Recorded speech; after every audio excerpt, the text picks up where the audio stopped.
Boa noite, irmãos. Abram suas Bíblias comigo em Tito, capítulo 1. Essa canção, Portas Abertas, mexe muito com os nossos corações, né? Ouvir esse Deus grandioso descrito em Lucas, capítulo 15, a história do filho pródigo. Se você é um filho pródigo, seu coração ardeu enquanto cantava essa música. Isso é verdade, viu? As portas ainda estão abertas. O Senhor Jesus, em sua misericórdia, está salvando vidas. E se você ainda não conhece essa salvação, se você não entrou por essa porta, essa pode ser uma noite de você fazer isso, tá bom? A palavra de Deus diz que nós temos que nos voltar para Ele no tempo que se chama hoje, né?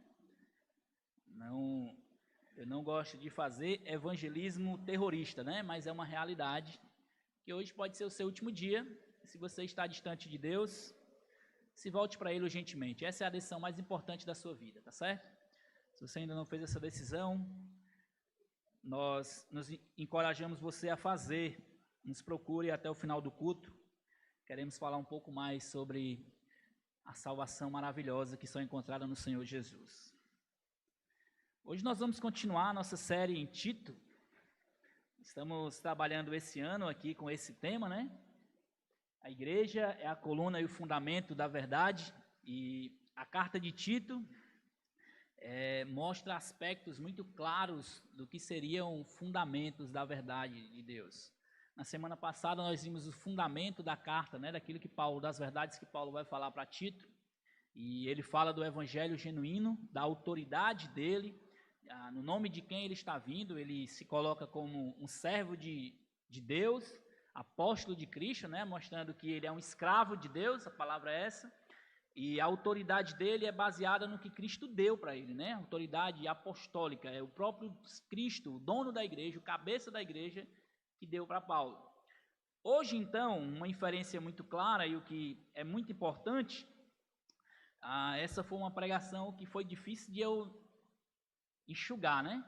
Porque se a gente for, na realidade, pregar essa pregação, dá para a gente fazer cada versículo um domingo, porque são muitos assuntos falando sobre qualificações da liderança espiritual da igreja, principalmente nos dias de hoje, que existem tantas confusões em relação à liderança de igreja. Se faz muito necessário a gente falar o que a palavra de Deus diz sobre isso, né? Sobre liderança. Como é que o Senhor deixa claro aqui, através da carta de Paulo a Tito, quais são as qualificações que ele espera daqueles que lideram a igreja. Isso é muito importante aqui, tá bom? Então a gente vai ver hoje, especificamente aqui em Tito. Nós temos outras listas. Paulo, escrevendo a Timóteo também, tem uma lista muito extensa sobre as características de pastores ou presbíteros. Foi o que foi abordado aqui no dia da minha ordenação, né? Mas hoje nós vamos aqui na sequência estudar Tito, dos versículos 5 até o 9. Nosso tema é isso daí: qualificações da liderança espiritual da igreja. Quando nós temos algo com um valor muito grande, certamente nós não queremos deixar isso aí solto de qualquer maneira, né? A nossa família, ou se você tem um carro, se você tem qualquer coisa de valor, vou usar um exemplo aqui que provavelmente todo mundo tenha, né? Um celular. Você não vai deixar o seu celular de bobeira na calçada, né? Então, se para você o celular tem um valor, você não vai deixar ele de qualquer jeito aí. Da mesma maneira, coisas que têm um valor muito grande, maior do que um celular, por exemplo, uma casa. Você não vai deixar a sua casa, viajar e deixar a sua casa largada aí. Sempre você vai deixar alguém cuidando da casa, ou vai querer deixar alguém lá na casa, né? Seus filhos, você vai para um lugar que você não pode levar os seus filhos, você não vai deixar ele também solto, vai querer deixar com alguém de confiança, né? Enfim, quando nós temos uma coisa de valor, nós queremos dar valor a isso. Não sei se você se lembra de um personagemzinho, talvez você não vai se lembrar por nome, mas você se lembre por essa imagem. Se lembra do Scratch, o nome dele? Não sei se você sabia o nome dele, mas é esse. Já veio na sua cabeça ele correndo atrás dessa noz? E ele dá a vida, né, para guardar esse objeto de valor dele, no caso, que é uma noz, né? Então, é uma imagem clara de que quando se tem algo de valor, o que ele faz? Ele congela, ele pega fogo, né? Ele se afoga e tudo, vai até no céu, né? Uma hora lá no filme, que ele mostra ele chegando lá na porta do céu para pegar a noz, né? Enfim, é uma imagem clara do que seria dar valor a algo, né? Dar vida por algo ali, né? Quase isso que ele faz. Paulo aqui, escrevendo a Tito, mais uma vez, Paulo ele fala sobre ele nos 4 primeiros versículos, como nós vimos, agora especificamente ele vai falar da igreja. Paulo ele dá um valor muito grande para a igreja de Deus. Se teve alguém que escreveu a respeito da igreja, a respeito da doutrina da igreja, foi Paulo, que mais escreveu cartas às igrejas, e essas cartas não eram só cartas geralmente de encorajamento, a maioria delas eram cartas de doutrina, corrigindo doutrina, ensinando doutrina. Paulo ele dava muito valor a isso. Quando se trata aqui de presbíteros, Paulo ele também valoriza muito isso. Nós temos hoje em dia muitos modelos aí de liderança de igreja, né? Digamos assim. Certamente nós aqui também temos o nosso pensamento, eu e o pastor Timóteo, nós pensamos muito igual a respeito de liderança de igreja. Não vou ter como abordar todo o assunto hoje aqui, mas nós temos nosso pensamento a respeito disso, falamos muito bem sobre isso nos nossos cursos aqui, quando é curso de membresia, nós abordamos bem o que nós pensamos, e Paulo aqui, ele deixa muito claro o que ele espera de um líder da igreja. Quando nós chegamos aqui no texto, vamos ler agora aqui esses versículos, depois de ele ter dado aquela introdução maravilhosa a respeito do Evangelho, a respeito de quem ele era, a respeito de quem Deus é, a respeito de quem é a palavra de Deus, a respeito de quem é Jesus, Paulo agora ele começa dizendo assim, versículo 5, a palavra de Deus diz assim: foi por esta causa que deixei você em Creta, para que pusesse em ordem as coisas restantes, bem como em cada cidade constituísse presbíteros, conforme prescrevi a você, alguém que seja irrepreensível, marido de uma só mulher, que tenha filhos crentes, que não são acusados de devassidão, nem são insubordinados. Porque é indispensável que o bispo, por ser encarregado das coisas de Deus, seja irrepreensível, não arrogante, alguém que não se irrita facilmente, não apegado ao vinho, não violento, nem ganancioso. Pelo contrário, o bispo deve ser hospitaleiro, amigo do bem, sensato, justo, piedoso, deve ter domínio de si, ser apegado à palavra, fiel, que está de acordo com a doutrina, para que possa exortar pelo reto ensino e convencer os que contradizem este ensino. Vamos orar mais uma vez. Nosso Deus, a Tua palavra foi lida agora, nós queremos pedir a Tua ajuda, que o Seu Espírito possa nos ajudar, Senhor Deus, tanto na exposição da palavra quanto na aplicação. Pedimos, Deus, que os irmãos que chegaram, aqueles que estão nos vendo também pela internet, que não puderam chegar aqui, possam entender a importância de se ter uma igreja com líderes bíblicos, líderes que se fundamentem na palavra de Deus. Isso pode ser um assunto que muitas vezes nós não pensamos, mas a Tua palavra fala disso e nós precisamos abordar, porque o Senhor dá importância. Nos ajude, Senhor, enquanto estamos aqui ouvindo, me ajude enquanto eu estou pregando, que acima de tudo o Senhor receba a glória, em nome de Jesus. Amém.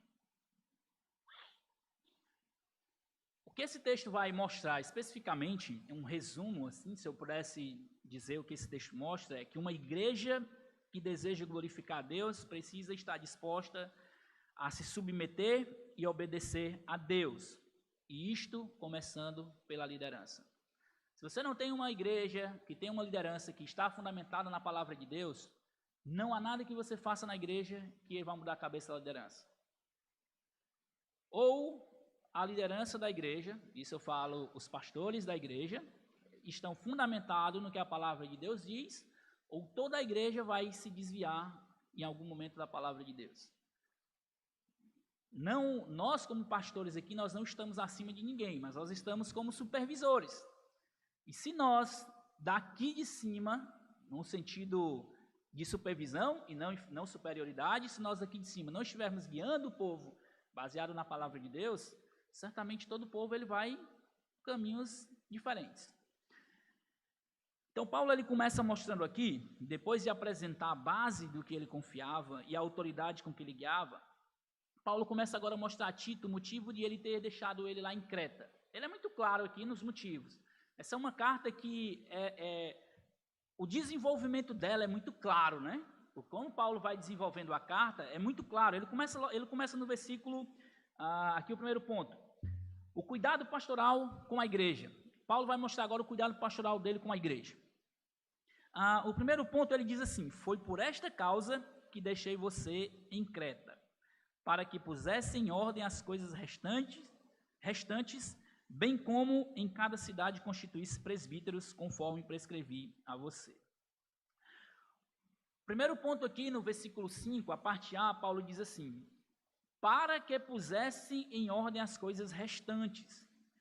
Paulo ele não está aqui apenas dizendo que as coisas estavam desorganizadas, né? Lá nas igrejas de Creta. Certamente ninguém sabe, todos os comentaristas do Novo Testamento concordam com isso, que ninguém sabe qual foi o momento que Paulo especificamente estava lá naquela igreja. Nós vimos que Paulo passou em Creta quando estava preso, mas ninguém sabe especificamente quanto tempo ele ficou e qual momento ele ficou ali. Mas ele ficou e ele plantou igrejas, isso é claro. Só que em algum momento Paulo precisou sair. E o que ele fez? Deixou Tito lá. Isso mostra uma coisa muito importante. Paulo ele não deixava as igrejas de qualquer jeito. Existia um cuidado pastoral ali. Existia um cuidado pastoral por parte de Paulo. E um cuidado pastoral prático. Ele deixa Tito lá. Ser um pastor não é apenas ser um pregador ou gostar de falar, né? A gente tem visto muito hoje isso, que muitas pessoas, pelo fato de gostar de falar, gostam de ensinar, acham que são pastores. Nós temos que ser realistas. E o fato de você não, né? O fato de algumas pessoas gostarem de ensinar, de gostarem de falar, não obrigatoriamente elas têm vocação para ser pastores. Paulo ele está mostrando aqui que o pastorado ele vai muito além do ensino. E a gente vai ver um pouco mais isso na frente, que as exortações maiores de Paulo, você vê que a menor parte é sobre ensino. É porque ele não dava ênfase no ensino? Absolutamente. A gente vê, eu já falei que Paulo ele dava muita ênfase na questão do ensino doutrinário. Mas existiam coisas que importavam também. E um cuidado pastoral, um coração pastoral aqui, Paulo ele começa mostrando para Tito. Tito teria a responsabilidade de organizar aquelas igrejas que ele estava estabelecida. Olha a responsabilidade que Tito tinha. Ninguém sabe exatamente a idade de Tito, né? Mas, ao que parece, Tito era alguém novo também, porque Paulo ele chama de filho, né? Quando chega lá no finalzinho ali do versículo 4, ele diz, Tito, meu filho, assim como ele fala com Timóteo. Então, a gente vê que Tito foi alguém que treinado por Paulo e agora ele tem uma responsabilidade muito grande. Aqui Paulo está nos mostrando um princípio muito importante sobre plantação de igrejas. Nós somos uma igreja que ainda está em plantação, né? Porque nós estamos batalhando e orando para Deus nos dar um local para começarmos a nos fixar mais. Somos uma igreja independente? Sim, mas somos uma igreja que ainda está crescendo, está amadurecendo. Então Paulo nos dá um princípio aqui muito importante. Paulo ele nos mostra que ele não apenas plantava as igrejas, mas ele estava preocupado com o andamento da igreja. A igreja não era um organismo solto por si só, como eu coloquei aqui, ela precisava de cuidados. Muitas vezes, o que nós estamos preocupados? Nós precisamos plantar igrejas, nós precisamos abrir igrejas. Mas e o suporte? Nós temos essa cabeça para dar esse suporte pastoral aos pastores que estão lá no campo? Pegue essa linha do que eu estou falando aqui, irmãos, que isso vai se tornar mais prático na frente, tá certo? Mas só para vocês não perderem o fio da meada. Então, o que Paulo está mostrando aqui é que ele não apenas plantava a igreja, mas ele estava preocupado com o que ele plantava, com quem ele deixava lá. Ele podia simplesmente, as igrejas estão lá, ei Tito, cuida aí, faz o que tu acha melhor, eu confio em ti. Mas não, ele vai dando instruções práticas para Tito. A igreja não é uma coisa qualquer que deixa lá.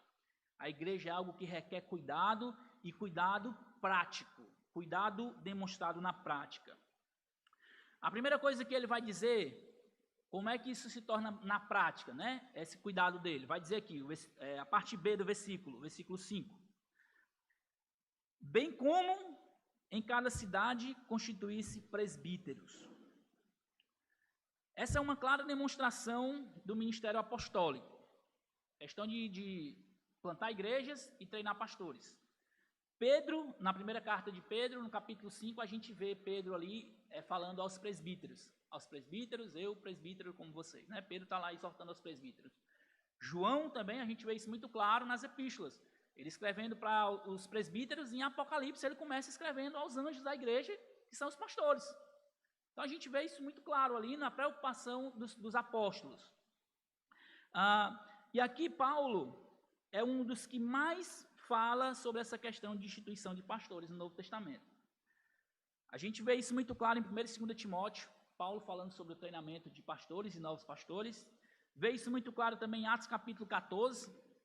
E em um texto que eu queria ler com vocês é Atos 20, 2 versículos que eu quero ler com vocês lá em Atos 20. Para vocês verem como isso fica muito claro no ministério de Paulo. Atos 20, os versículos 17 e os versículos 28.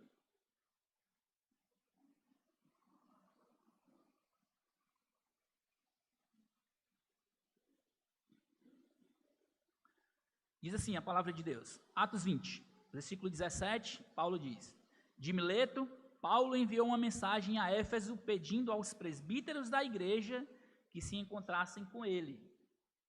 E certamente eram os presbíteros que ele tinha treinado. E ele está pedindo agora para os presbíteros ou pastores virem se encontrar com eles. Versículo 28. Cuidem de vocês mesmos e da doutrina e do rebanho no qual o Espírito Santo os colocou como bispos para pastorearem a igreja de Deus, a qual comprou com seu próprio sangue. Veja aqui mais uma vez ele dando ordem aos presbíteros ou pastores. Quando nós lemos aqui, isso que eu falei, a plantação de igrejas vai além do estabelecimento de igreja, né? Mas tem uma coisa que fica muito claro aqui no texto. A vontade de Deus, quando nós vemos os textos a respeito de pastores, é que hajam não só pastor na igreja, mas pastores. Pluralidade de pastores, mais de um pastor na igreja. Quando nós olhamos os textos de instituição pastoral, nós vamos ver que geralmente eles estão falando de presbíteros ou pastores no plural. Isso é muito importante para nós porque hoje nós vemos muitos pastores que eles não estão preocupados em treinar outros. Eles não estão preocupados em a sua igreja ter mais de um pastor com ele, porque ele acha que ele é insubstituível. O pastor, ele precisa o tempo inteiro estar visando alguém para treinar, porque simplesmente a gente pode morrer amanhã. E aí? É uma visão que Paulo ele tinha muito claro. Ele disse isso em Atos capítulo 20 também. Ele diz assim: eu não tenho a minha vida por preciosa. Eu estou pronto até para morrer pelo evangelho. Então, obviamente, eu estava treinando outros pastores. É o desejo de Deus que as igrejas tenham mais de um pastor. Isso primeiro, protege os pastores de orgulho, de quererem ser ditadores, e também protege as igrejas. Se você tem mais de uma cabeça pensando biblicamente ali, certamente as decisões que vão vir para a igreja vão ser decisões baseadas na Bíblia. Quando um pastor governa sozinho, não estou dizendo que isso sempre vai dar errado, não estou dizendo.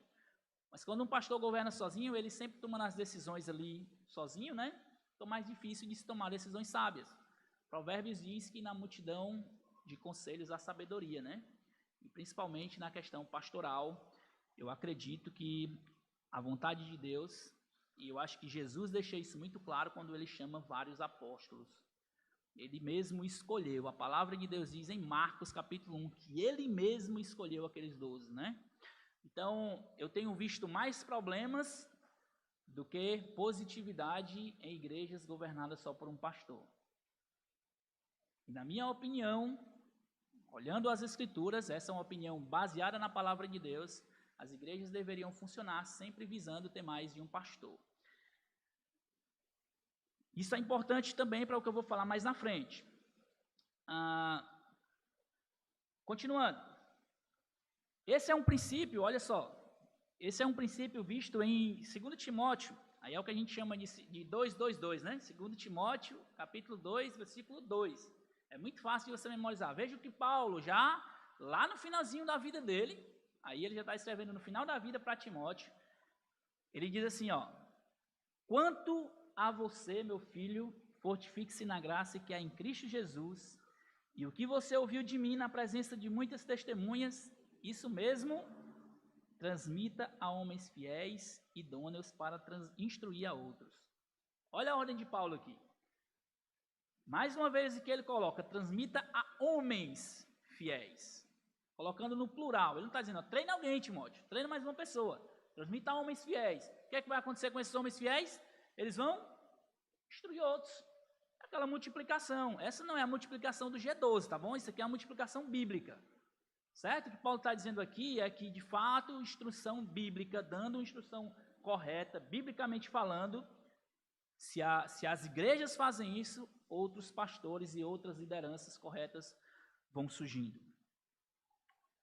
Segundo ponto. Agora nós entramos aqui num ponto onde eu vou gastar mais tempo. Qualificações de pastores. Se no primeiro ponto nós vimos a preocupação de Paulo, de por que a igreja deve ter pastores, porque ele está preocupado com o andamento correto da igreja de Deus, do corpo de Cristo. Agora ele dá as qualificações desses homens. Ele podia simplesmente dizer, ó, Tito, instrui pastores ou presbíteros lá. Mas ele não diz. Ele diz assim, ó, instrui pastores e presbíteros, mas agora ele dá o direcionamento de como esses homens devem ser. Ele diz assim, ó, no versículo 6, alguém que seja irrepreensível. Algumas traduções colocam melhor essa expressão, alguém que seja, como se alguém for. Pode ser traduzido como se alguém for. O que ele está dizendo então? Se alguém for irrepreensível, marido de uma só mulher, que tenha filhos crentes, que não, e aí vai dando as características, se alguém for, ou se alguém tiver essas características, ele está pronto para ser um pastor. Uma coisa que é muito importante a gente dizer antes de tudo aqui, tá certo? Pelo que a gente está vendo nos últimos dias, mais uma vez voltando aqui, essas lideranças erradas de igreja que a gente vê, se faz necessário dizer que em nenhum lugar da Bíblia, em nenhum lugar quando nós vemos qualificações de pastores, em nenhum lugar Deus coloca mulheres como pastoras, tá certo? Sempre Deus, o desejo de Deus e como Deus instruiu é que os homens fossem pastores, presbíteros. Por que é importante nós dizermos isso? Assim como eu falei na última pregação, de que as pessoas estão querendo atualizar a Bíblia, né? E fazer do jeito que eles querem. Nessa mesma maneira aqui, nesse ponto também, nós não precisamos atualizar a Bíblia. Está determinado aqui. Deus colocou os requisitos do que Ele deseja para pastores. Ele colocou, deixou muito claro, todos os textos a respeito de ordenação pastoral. Deus, Ele direciona aos homens. Sei que tem muitas igrejas que funcionam desse modelo, de ter mulheres que se designam pastoras, mas essa palavra nem existe na Bíblia e esse cargo também não existe. Então nós precisamos ser bíblicos aqui. Nós precisamos saber que se tem alguém que está usurpando esse cargo pastoral, a sua casa não está funcionando errado e a igreja também. A igreja de Deus precisa caminhar do jeito de Deus. A autoridade final nas funcionalidades do corpo de Cristo, que é a igreja, é de Cristo, que é o cabeça. O jeito que a igreja vai funcionar, o que tem que acontecer na igreja, a palavra de Deus deixa muito claro, e nós não precisamos mudar. Então eu estou colocando esse ponto aqui muito claro, porque pode ser que alguém ainda tenha dúvidas sobre isso, mas a palavra de Deus em nenhum lugar coloca mulheres como pastoras, tá bom? Se você depois quiser um pouco mais saber sobre isso, eu não vou gastar muito tempo aqui, porque senão eu vou perder um pouco de tempo no que mais importa, isso também importa, mas se você quiser conversar um pouco mais, é só me procurar depois do culto. A primeira qualificação que ele coloca aqui é, o presbítero, o pastor, ele tem que ser alguém irrepreensível. Irrepreensível. Essa palavra não obrigatoriamente, ela quer dizer alguém que é perfeito. Irrepreensível não é sinônimo de perfeição, porque ninguém vai ser. O que Paulo está querendo mostrar aqui é que se alguém quer ser, de fato, um presbítero ou um pastor, se ele tem essa vocação, a vida dele tem que ser algo que ninguém vai ter do que acusá-lo. E se alguém tiver de acusá-lo, a conduta dele vai desfazer aquela acusação. Porque a acusação pode existir, não é? Contra qualquer pastor. Uma pessoa pode chegar simplesmente aqui e fazer uma acusação contra mim, contra o pastor Timóteo. Mas a nossa conduta, e o que vocês veem a nosso respeito, nossa família, a igreja, vai saber que aquelas acusações não prosperam. E principalmente nós como pastores temos que confiar em Deus. Porque qualquer dia alguém pode me acusar de alguma coisa, acusar o pastor Timóteo ou qualquer outro pastor. E a gente não tiver como se defender.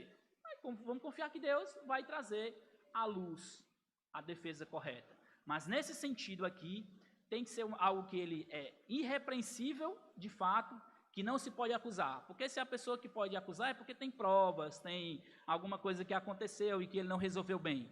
Nesse ponto específico aqui, Paulo está sendo muito claro, presbíteros têm que ser irrepreensíveis.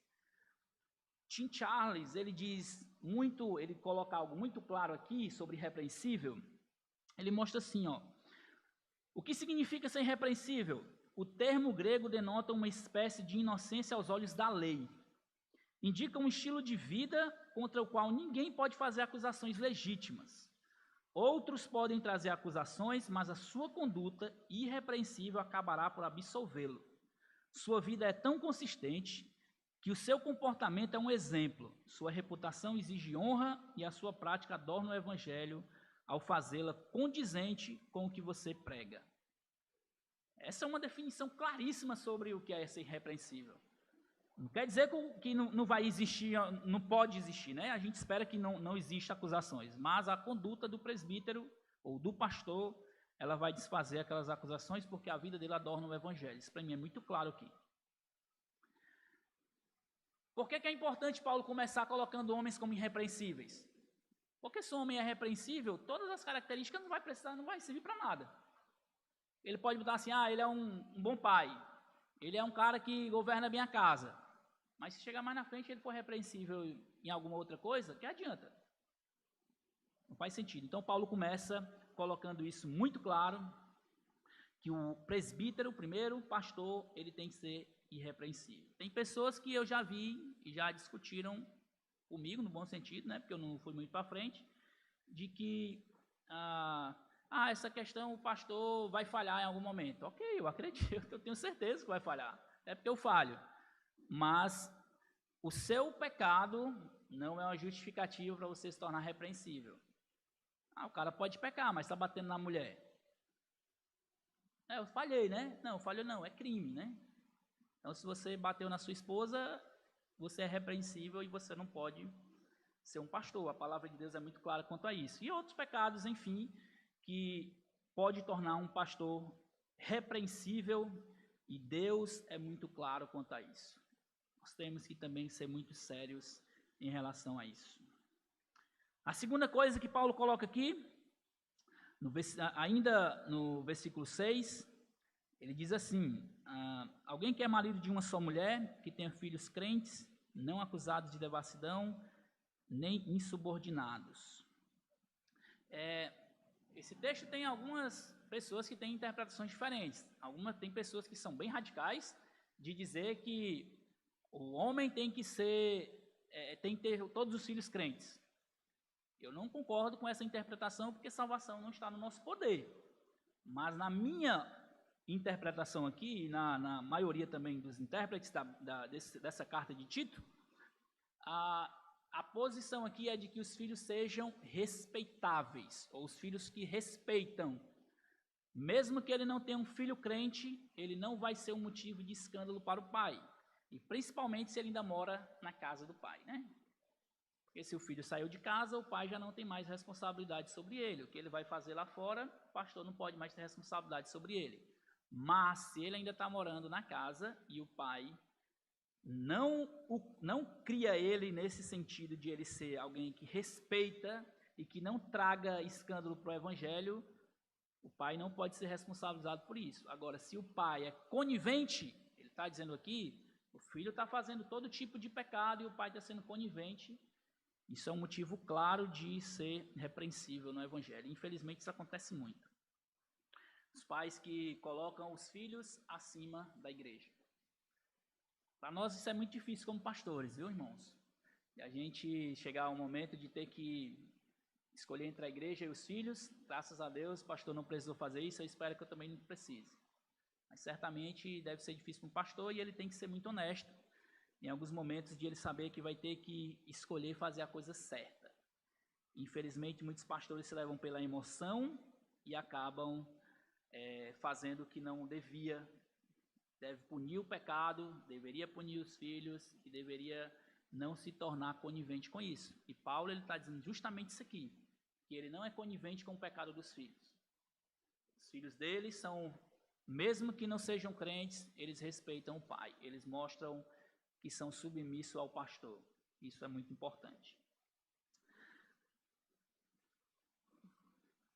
A ideia de que os filhos precisam ser salvos, eu acho que se desfaz quando a gente lê Isaías capítulo 1, versículo 2.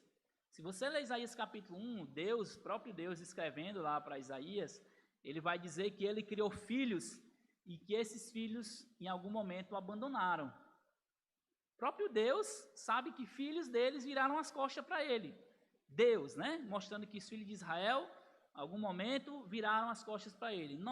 Como nós vamos ter poder sobre os nossos filhos, né? De salvá-los? Então a gente precisa lidar com esses textos também. Continuando, versículo 7, a gente vê aqui versículo 6, qualificações morais, a gente vê algumas qualificações morais aqui dos presbíteros. Os versículos 7 e 8, a gente vê algumas qualificações relacionadas à mordomia. O que a gente vê aqui quando olhamos esses dois versículos, 7 e 8? Primeiro ele diz assim, porque é indispensável que o bispo, por ser encarregado das coisas de Deus, seja irrepreensível. Novamente, irrepreensível, ele usa a palavra aqui. Essa palavra encarregado é uma palavra a mesma palavra de oikonomia, né? De ser alguém que é responsável ou alguém que cuide de algo. Então aqui ele está usando a palavra que aquele que quer ser um presbítero, é indispensável que ele seja encarregado das coisas de Deus, é indispensável que ele seja irrepreensível. Ou seja, se ele vai cuidar das coisas do próprio Deus, como é que um homem desse vai ser repreensível? Não tem como a gente colocar as nossas coisas na mão de alguém que a gente não confia, como o próprio Deus vai colocar? Então, Deus aqui está colocando a igreja na mão de pastores, e por eles cuidarem da igreja, eles precisam ser irrepreensíveis. Paulo está mostrando aqui. 1 Coríntios capítulo 4, os versículos 1 e 2, Paulo ele diz assim, assim, pois, importa que todos considerem como ministério de Cristo e encarregados do ministério de Deus. Ora, além disso, o que se quer destes encarregados ou dispenseiros é que cada um deles sejam encontrados fiéis. Deus requer que aqueles que são pastores sejam encontrados fiéis. 1 Coríntios capítulo 4, versículos 1 e 2. A gente também vê aqui no versículo, ainda no versículo 8, que Deus ele fala algumas coisas sobre o comportamento dos pastores. Isso é uma coisa que a gente precisa falar muito hoje. Muitos pastores, infelizmente, eles estão usando mais a posição que têm para causar mais polêmicas do que trazer bênção à igreja. E Paulo ele traz uma exortação muito boa aqui para nós e, ao mesmo tempo, um alerta, né? Ele diz assim, versículo 8, pelo contrário, deixa eu voltar um pouquinho, ele diz assim, depois de ser um bom mordomo, ele diz assim, seja irrepreensível, aí ele diz assim, não arrogante, alguém que não se irrita fácil, não apegado ao vinho, não violento e nem ganancioso. Deixa eu tratar só um pouquinho disso aqui. Não se irrita facilmente. Como que você vai ter um pastor na igreja que ele não é alguém paciente? Imagina, cuidar de gente e não ter paciência. Cuidar de gente e se irritar facilmente. Uma vez eu vi um pastor falar assim, rapaz, o ruim de ser pastor é porque a gente cuida de gente. Como assim mesmo? Você é pastor e você acha ruim cuidar de gente? Deus é misericordioso com a gente, o nosso retrato de pastor é o próprio Senhor, nós também temos que ser misericordioso com as pessoas, com a nossa igreja. E nós vamos precisar ter muita paciência. Nós vamos precisar ser muito difícil de se irritar. É isso que Paulo diz aqui. Não se irrita facilmente. Nós vamos ter muito motivo para se irritar facilmente. Mas a palavra de Deus está nos alertando para não nos irritar facilmente. E ele diz assim, não apegado ao vinho.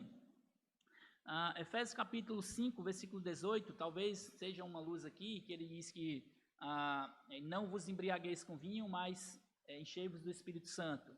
A ideia aqui é que Paulo está dizendo que aquele que quer ser um pastor, ele não deveria ser dominado por álcool, por vinho. Nós, pelo menos eu sei também que o pastor Timóteo fez essa escolha de, enquanto pastores, nós não provarmos ou termos esse hábito de beber bebida alcoólica, né?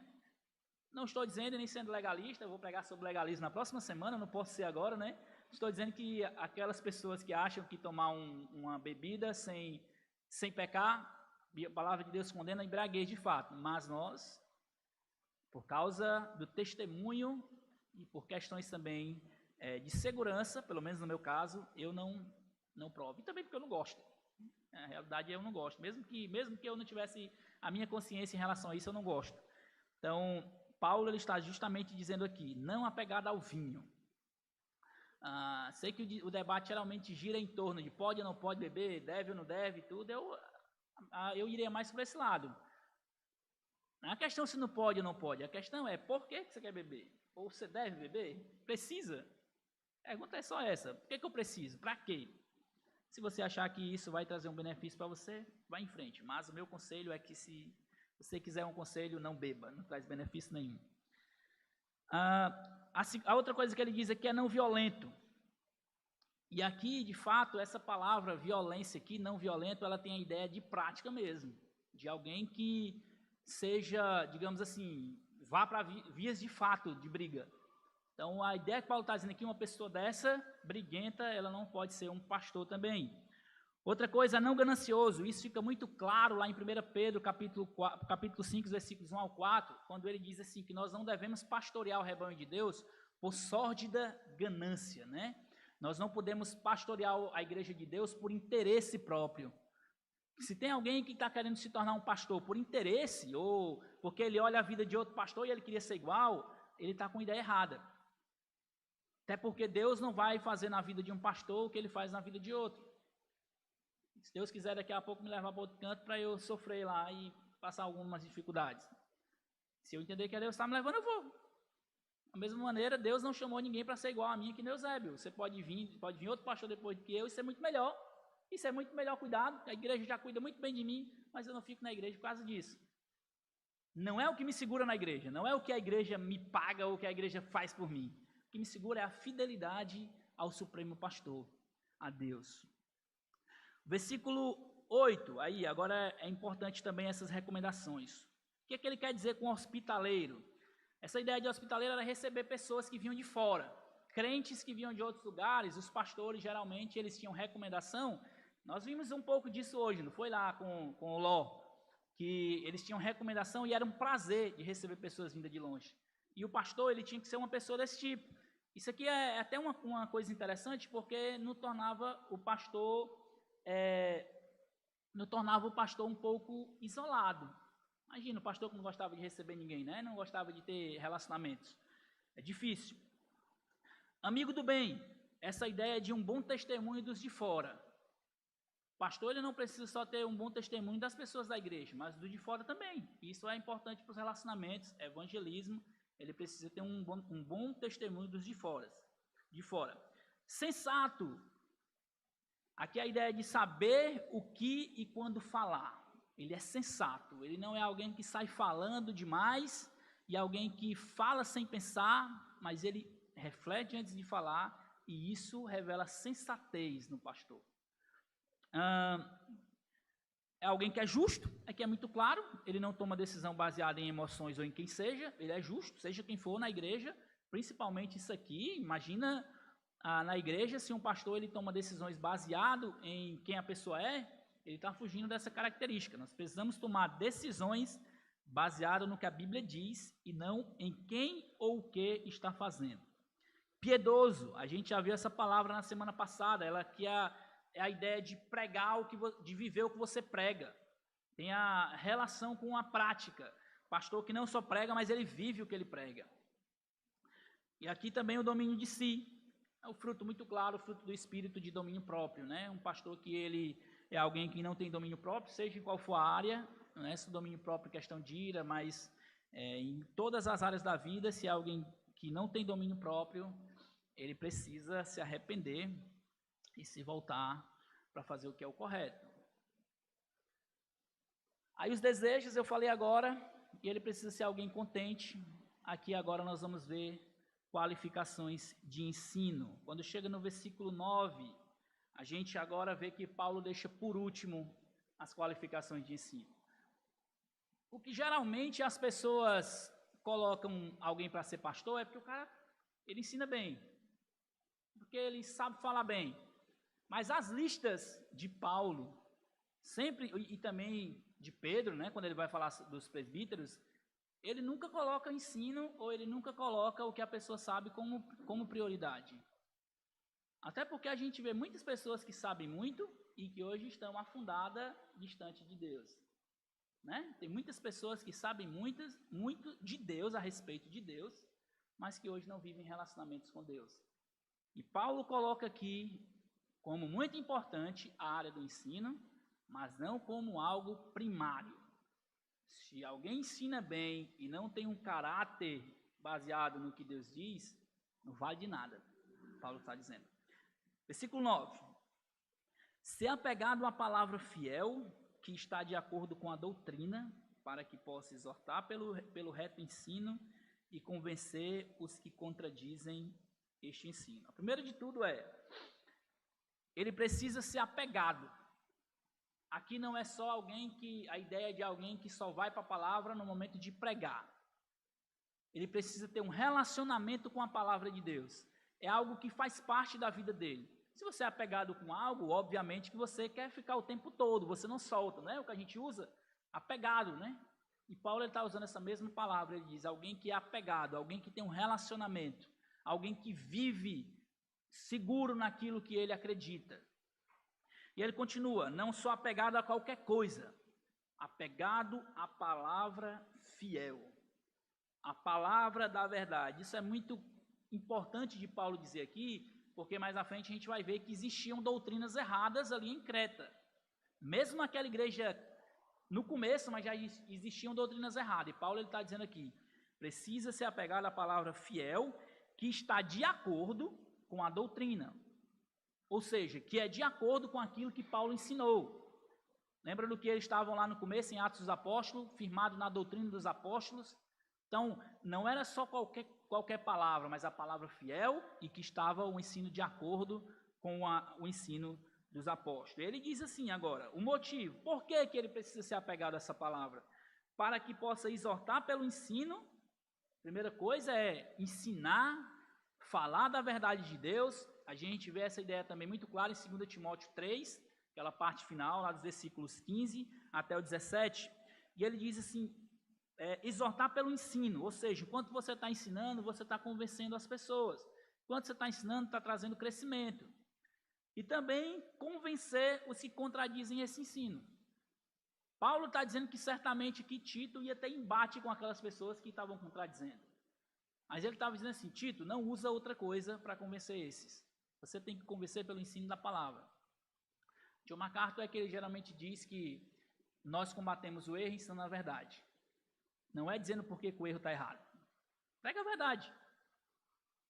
Dentro do ensino da verdade, você vai ver o porquê que aqueles ensinamentos são errados. Nós geralmente focamos mais em desfazer o errado do que em ensinar a verdade. Paulo está deixando muito claro para Tito aqui. Você precisa ensinar o reto ensino, a palavra fiel, e usar também essa palavra para convencer aqueles que contradizem esse ensino. Agora, uma coisa muito interessante, eu quero ir para uma parte mais prática agora. Da igreja para a igreja. O que isso quer dizer? O que isso está querendo, o que a gente diz aqui quando vê da igreja para a igreja? A pergunta que nós temos que fazer, essas características aqui, elas são só para os pastores? Você ser alguém que é irrepreensível, marido de uma só mulher, alguém que cuida bem dos filhos e tenta levar esses filhos a serem criados no caminho do Senhor. E aí Paulo continua os mandamentos aqui, dizendo que uma pessoa que é um bom mordomo das coisas de Deus, que não é arrogante, não se irrita facilmente, não é apegado ao vinho e todas as características. Isso aqui é só para pastores, irmãos? É? Não, né?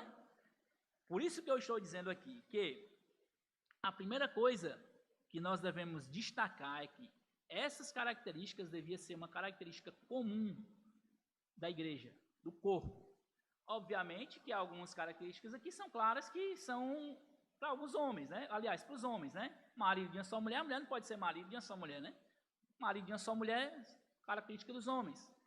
Ensino, Paulo ele deixa muito claro também que essa questão do ensino público também uma característica de homens.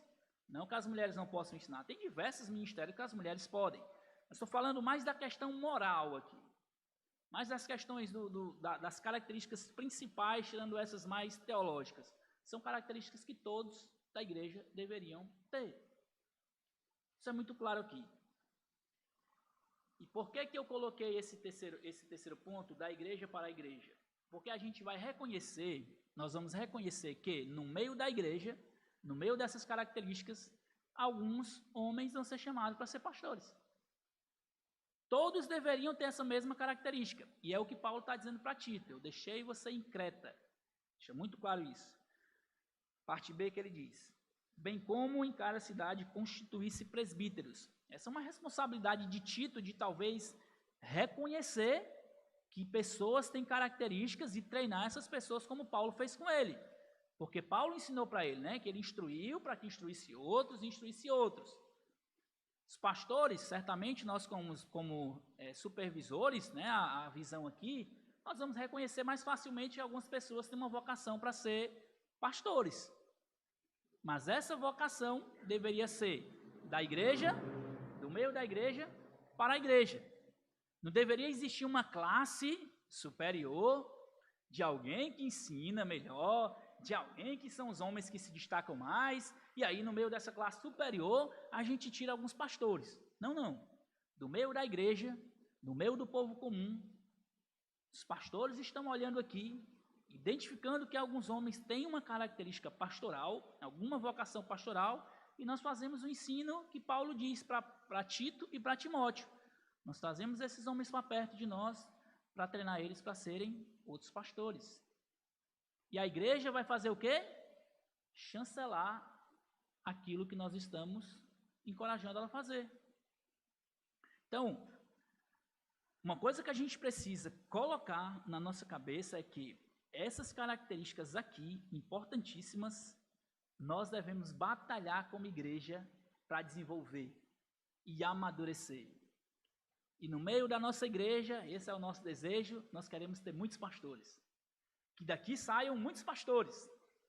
Que daqui saiam homens que olhem para as verdades das Escrituras e em algum momento sejam convencidos de que Deus está os chamando para ser pastores. Esse é o nosso desejo. Veja um texto interessante. Eu falei isso aqui. Veja um texto interessante de Colossenses capítulo 1, versículo 21 e 22. Olha só o que esse texto diz. Colossenses 1, 21 e 22. Paulo diz assim, ó: E vocês, que no passado eram estranhos e inimigos no entendimento, pelas obras más que praticavam, agora, porém, ele os reconciliou no corpo da sua carne, mediante sua morte, para apresentá-los diante dele santos, inculpáveis e irrepreensíveis. Quem deveria ser irrepreensível? Só os pastores? Olha o que Paulo está dizendo aqui. Se nós, de fato, ele diz, e vocês, se nós tivemos a nossa vida transformada por Cristo, o nosso alvo também é que nossas vidas sejam irrepreensíveis diante de Deus. Diante de Deus, nós temos que batalhar para que essas características estejam também sendo trabalhadas para serem fortes em nós, irrepreensíveis, pessoas que não se irritam facilmente, que não são arrogantes, pessoas que não são dadas ao vinho, pessoas que são apegadas à palavra fiel. Certamente aqui os pastores vão ter uma maior ênfase no ensino público, mas nós deveríamos ser apegados à palavra fiel. Nós deveríamos, quando exortar uns aos outros e ensinar uns aos outros, que o nosso ensino e a nossa exortação viesse apenas da palavra de Deus, e quando nós fôssemos convencer a outros, pregar o evangelho para outros, nós deveríamos fazer isso somente baseado na palavra de Deus. Aqui eu poderia falar muitas outras coisas, irmãos, mas uma coisa que eu quero que vocês coloquem na cabeça, primeiro de tudo, é que nós precisamos, aqui, aplicações, nós precisamos saber o que Deus exige dos pastores. Por que isso é interessante de nós sabermos o que Deus exige dos pastores? Se eu não sei o que Deus exige da minha liderança, dos seus pastores, se você não conhece o que Deus exige dos seus pastores, você certamente vai aceitar qualquer coisa e qualquer tipo de igreja.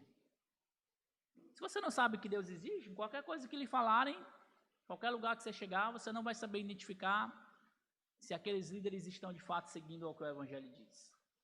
Isso é muito importante. É importante nós conhecermos. Uma pregação de domingo falando sobre pastores. Isso é importante para nós. Importante para nós sabermos o que Deus requer dos seus líderes. Quais são as características para que você não venha cair em qualquer tipo de erro. A segunda coisa é, os pastores não são uma classe superior e diferente de ninguém. Não são. As características exigidas por Deus, como nós vimos aqui, são características inerentes à igreja. No meio desses, vão surgir pastores. Vão surgir homens que de fato sabem que Deus está lhe chamando de pastorado. Um para serem plantadores de igreja, outro para serem pastores mesmo de igreja local, outros para auxiliarem, outros para auxiliarem mais numa pregação do que pastoreando diretamente. Mas vão ter homens que vão se destacar naquele meio. Mas esses não são uma classe superior. Nós não precisamos ter cadeiras de pelúcia aqui atrás, tá bom? Precisamos não, né, pastor? Nós podemos sentar na cadeira de plástico também, igual vocês. Graças a Deus por isso. Eu não preciso andar com segurança também, não. Ainda não. Brincadeira, não quero também não, né? Por último, uma instrução mais prática para vocês é: orem para Deus levantar pastores bíblicos em nossa comunidade. Você deveria orar enquanto estiver orando pela igreja, para orar por mim, pelo pastor, que já somos pastores aqui da igreja, mas para que Deus levante outros. Nós entendemos que a responsabilidade de encaminhar a comunidade é a responsabilidade dos pastores. Infelizmente, muitos pastores têm jogado essa responsabilidade na comunidade e isso tem trazido muita confusão.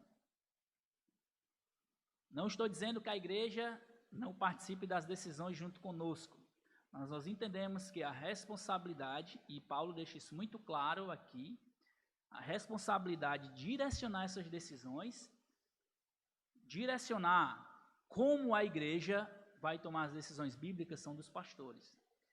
E se hoje nós temos duas cabeças pensando, daqui a pouco nós queremos ter 3, 4, 5, um conselho pastoral na igreja que direcione ainda melhor o povo de Deus.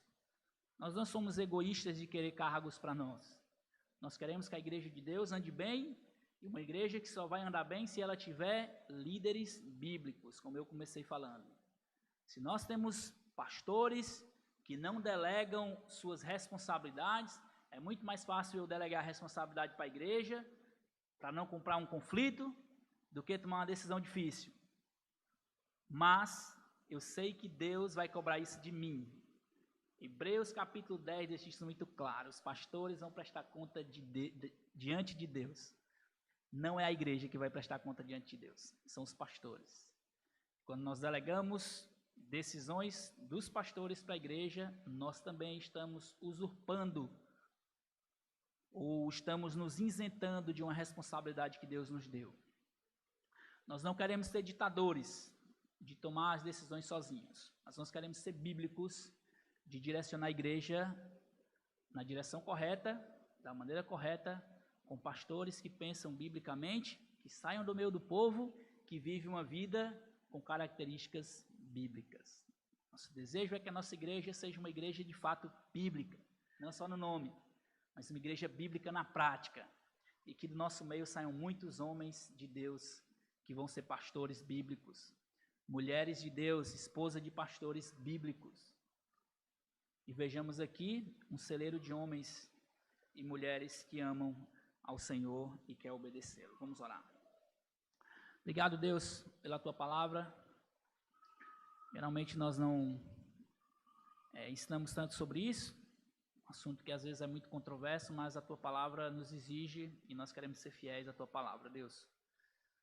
Deus, que os corações dos nossos irmãos estejam cada vez mais dispostos a serem obedientes a ti, que nós como pastores, eu e o pastor Timóteo, venhamos a tomar as decisões corretas diante da igreja e principalmente diante do Senhor. Eu oro para que o Senhor levante outros homens aqui, Senhor, que são chamados para ser pastores. Que a igreja possa identificar isso nesses homens, que nós possamos caminhar com eles e logo mais, Senhor, nós possamos ter outros pastores aqui conosco. Possamos ter a alegria, Senhor Deus, de estar ordenando mais outros irmãos ao pastorado e, pela tua graça, também enviando irmãos para serem pastores em outros lugares aqui do Eusébio, do Ceará, do Brasil e até do mundo. Esse é o nosso desejo. Que o teu Espírito Santo, Deus, que cuida da igreja, possa nos ajudar a sermos bíblicos. Que nós possamos ser achados fiéis como dispenseiro da igreja. Nos ajude, Senhor Deus, a nos mantermos fiéis diante de ti. Nós te pedimos, Senhor Deus, que a tua palavra esteja guardada na nossa mente, que sejamos praticantes daquilo que temos aprendido. Em nome de Jesus. Amém.